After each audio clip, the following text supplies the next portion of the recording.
From cradle to the grave in just 48 hours, the European Super League looks to be over before it even began. While Atletico Madrid, Inter Milan and AC Milan have just joined all 6 English teams in pulling out of the breakaway football project. Now, one of the founders says the league can no longer happen. I remain convinced of the beauty of that project, of the value it would have developed to the pyramid, of the creation of the best competition in the world. But admittedly, no. I mean, I don't think that that project is now still up and running. The Super League had faced a huge backlash from fans, the media and even the UK government. Players were also threatened with bans from international football if they took part.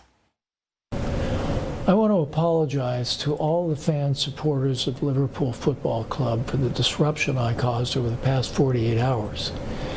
Goes without saying, but should be said, that the project put forward was never going to stand without the support of the fans. No one ever thought differently in England. Over these 48 hours, you were very clear that it would not stand. We heard you.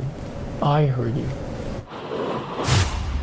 Well, live to Ollie Barrett now, who's right outside Arsenal's Emirates Stadium. So, Ollie, will the English sides who tried to break away now face punishment?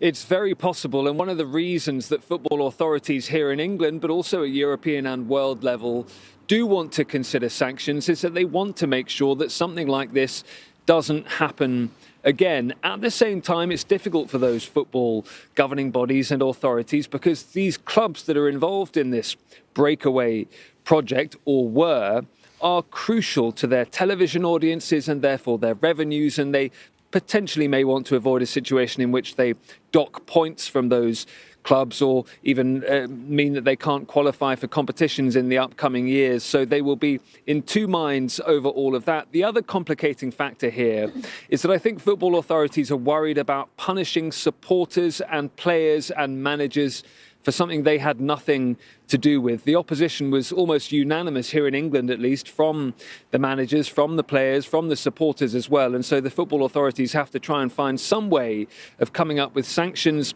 for the clubs involved that don't penalise people who never wanted any of this to happen. And so that potentially means that sanctions would be more likely to target those very small ownership and executive groups at the top of some of these clubs like Arsenal, who did initially want to be involved. And not to mention there was real anger about this whole proposal. Do you think we could see changes to the way clubs are run in England? It's very possible the UK government is launching a fan-led governance review. It's been talking about this for some time. It was on delay because of the pandemic period when, of course, supporters haven't been in stadiums anyway. But now it's being reinvigorated precisely because of this European Super League proposal. The government says all options will be looked at. That includes things like we see in Germany, where supporters have to maintain large chunks in terms of ownerships of those football clubs there. And that's part of the reason that German clubs didn't sign up for the ESL in the first place. So changes could be coming, but the UK government is also mindful that foreign investment has played a huge and important role in the Premier League's growth and popularity around the world in recent years. So they don't want to crack down on that too hard if it does harm the quality of the Premier League in terms of entertainment and its global brand. So difficult decisions ahead. But if you look at the idea of fan power in recent days, I think many supporters now feel actually they have more power than they really believed that they did have. So they will be wondering what exactly they can do with that next. And then you look at John Henry's message, the Liverpool owner, apologising, saying this project would never have gone ahead without the support of fans. Well, that suggests he doesn't know very much about his own fan base, because if he'd asked any of them, they would have said they didn't like this project. And actually, if he understood what his fan base was like, he wouldn't have gone ahead with it. Well, thanks very much for that analysis, Ollie Barrett there, speaking to us from London.